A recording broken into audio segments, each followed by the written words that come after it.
a lot of really interesting questions about him. Like, I think, like, it just sounds like from team to team, there is so much variance. And also, I think some of these teams are willing to move around. Like last year, nobody was willing to move around. This year, they are. I always say it every year, and it's never as crazy as I hope. But I think this draft year, I hope I'm right this year. It's like the housing bubble's gonna burst. One of these years, we're gonna be right. Yes. I really think this one has a chance to be crazy. And this Frondell thing, number 2, like again, he's a good player. But people are trying to decide with San Jose, is this real or is this another draft smokescreen? One thing I heard too, like you mentioned Denoye kind of rising, like if he gets into potentially second or third, and then there's a player available at 4 that maybe other teams didn't anticipate being there, and 4 belonging to the Utah Mammoth, who would love to do something big.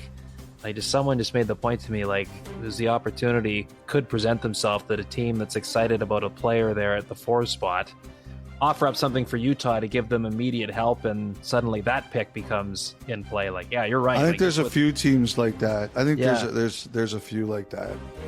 So the way this draft is shaping up, there could be lots of opportunity to move around. I think there's some teams here that could really set tones. I think I think Utah could.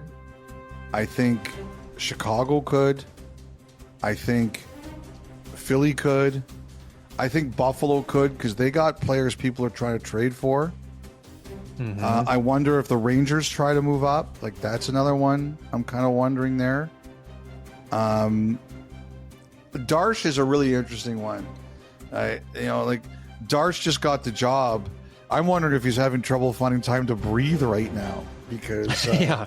there's so many rumors flying around the Islanders. You can't keep track of them all, trying to figure out which ones are real and which ones aren't. It's like there are some teams here that could really set the draft on its ear.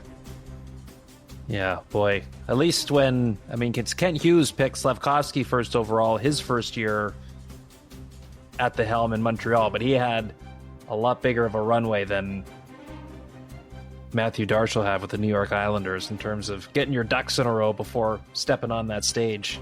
I guess it won't be him stepping on the stage this year, though.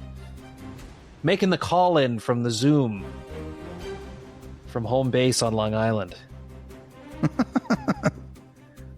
All right, well, with that draft conversation, that'll take us to the final thought, which is brought to you by GMC, the likely headliner of the 2026 NHL Draft. Elliotte, Gavin McKenna.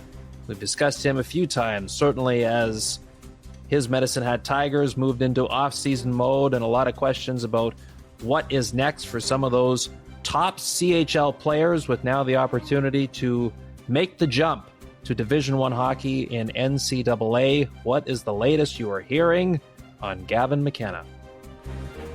So we talked a couple of weeks ago about when I was asking around, and we mentioned Penn State, and that was the name we were hearing the most.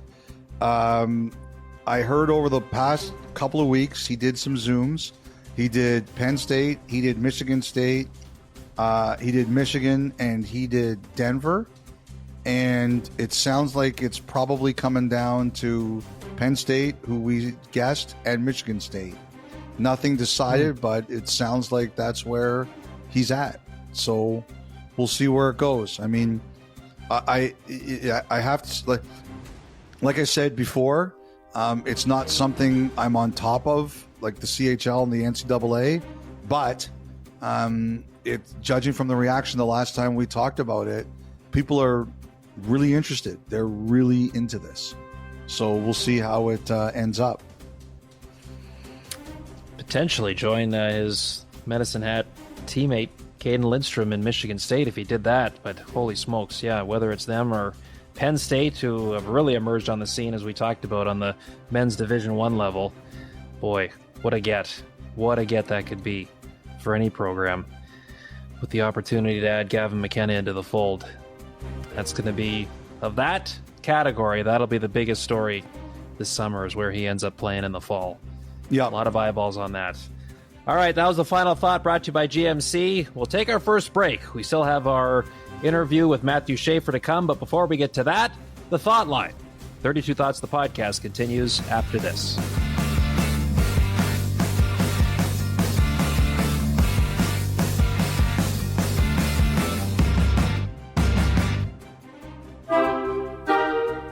All right, welcome back. Time once again for the Thought Line. Elliotte, anything stuck in your craw before we get to today's submissions?